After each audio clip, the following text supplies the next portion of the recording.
So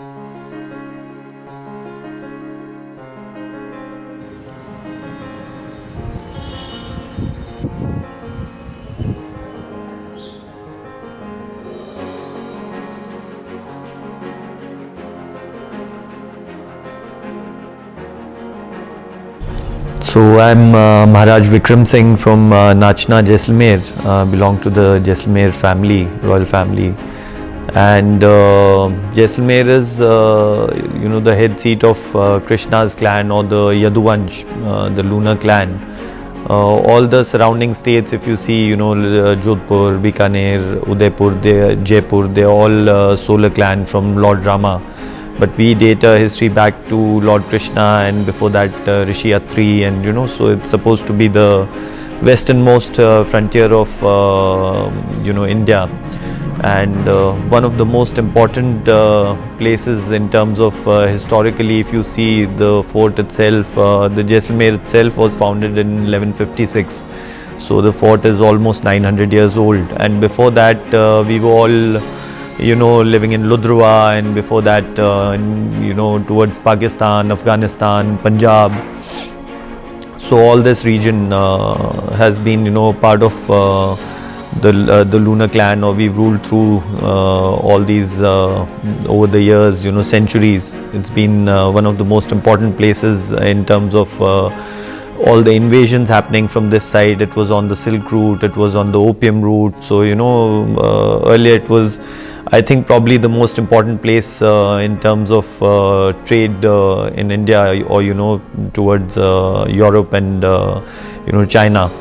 So it was like a dry port basically, and the system was also very strong.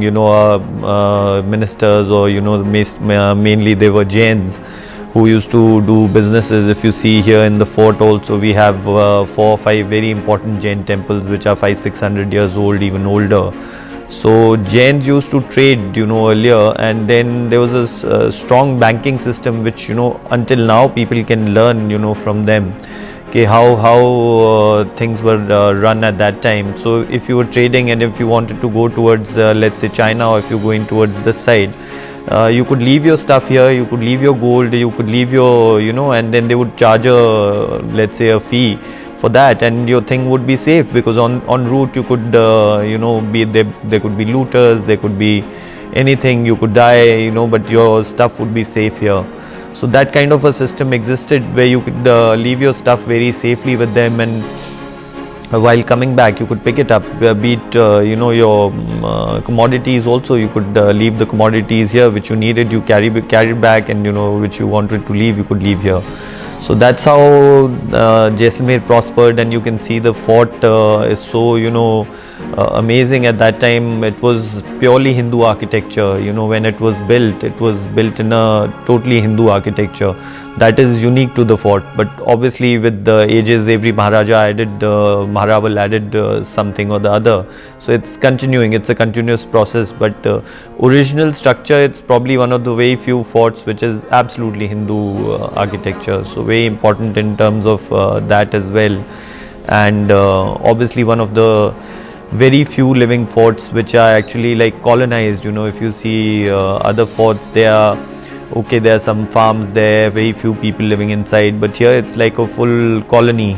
So very unique. My next question would be how the fort became a living fort. So one of my uncles, the then Maharaval grand uncles, when he was ruling at the time of independence, Maharaval Girdhar Singh ji, obviously the fort was inhabited, and it was predominantly the city population was inside the fort. Maybe at that time it must have been in thousands. So they came up and said, if we suddenly you're going to it was obviously they were forming a union, and it was going to be a part of it, and that was a private property of the Maharaval then.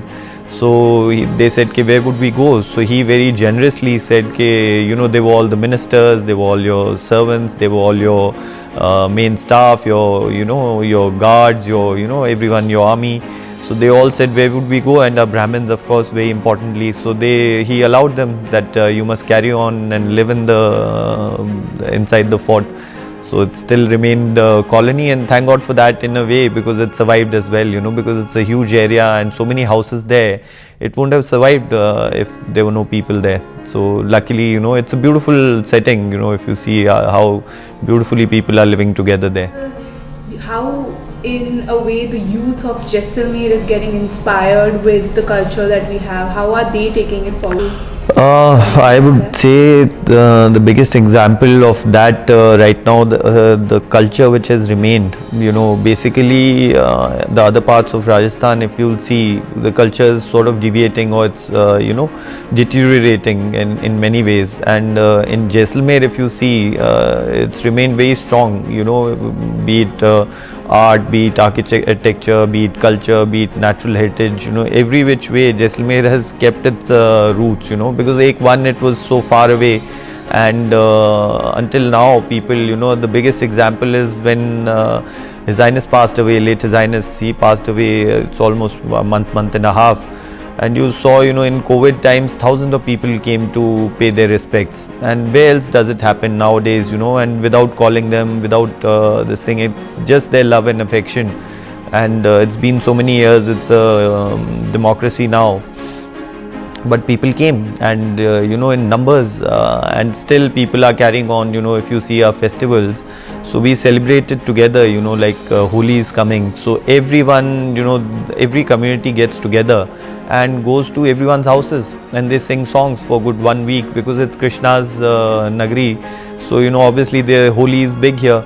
But you see all these communities, they sing, they go, they eat, and they dance, and they perform, they do everything together. It's a lovely thing, getting together. It's like an open house, everyone can come anytime.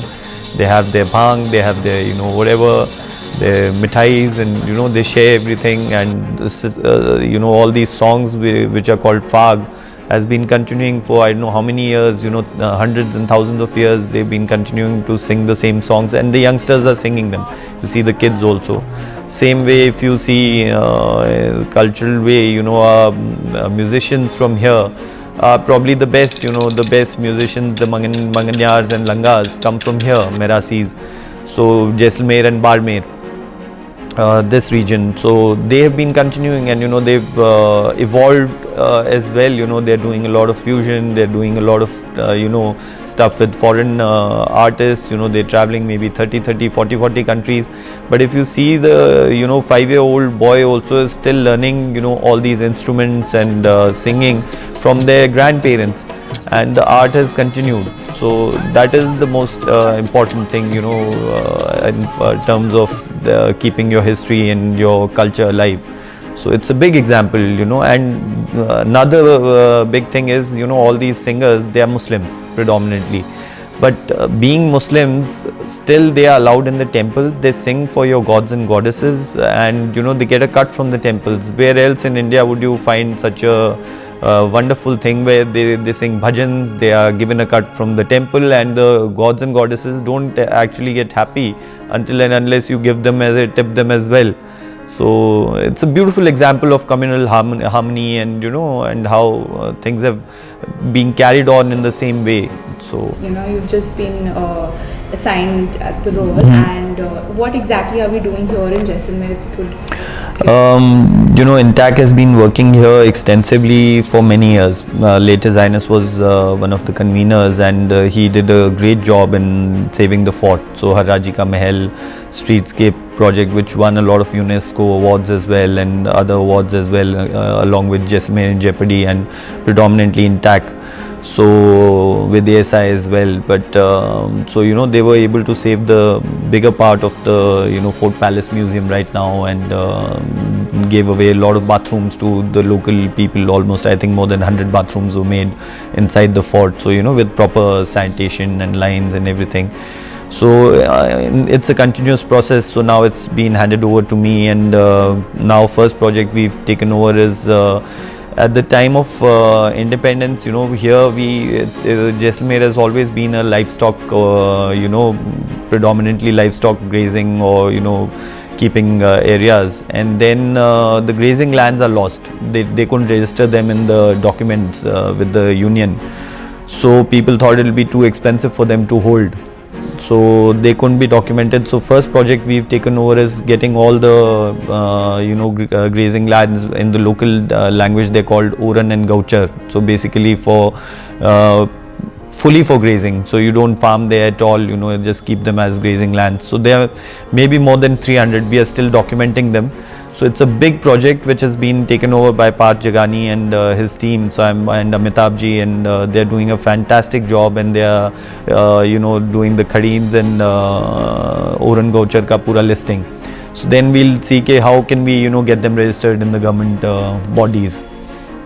That's the pilot project we've taken over. It's a big project, and it's a very important project, because if the government allots all the land to solar or wind projects, there'll be hardly any land left for the cattle to graze. And our population is 5-6 lakhs, and I think probably the cattle is more than 30 lakhs. I don't know the exact figure, but it's probably more than that. So it's a huge number, and you need a lot of land, and which is there in Jaisalmer. That's always been there, but it should be left as a grazing land. So that's what we are fighting for. And then we'll pick up some other projects as well. Of course, it's about craft and art, saving the crafts and art, local crafts, with the dari makers and your weavers and your kumhars and lohars and silversmiths, goldsmiths. So we are trying to project it, and trying to find them a market where they can sell it. That's going on simultaneously. We put a stall right now also in the festival. And another thing is, of course, trying to save the heritage, buildings. So we'll see which project to take up. But I personally believe that Bada Bagh, that's a cenotaphs, they need a lot of work. So we might take that, with the royal family. So that's in the pipeline. And so anything to do with water bodies? Absolutely, that's Khadeen, and we are taking up all the water bodies, also listing them along with the gauchars, because gauchar ke saath mein there's always a talab, so they are listing that as well. So we are trying to do the natural this thing with how to save them, and how to make it more proper, how to make it functional with the government as well. So that is there in the same project.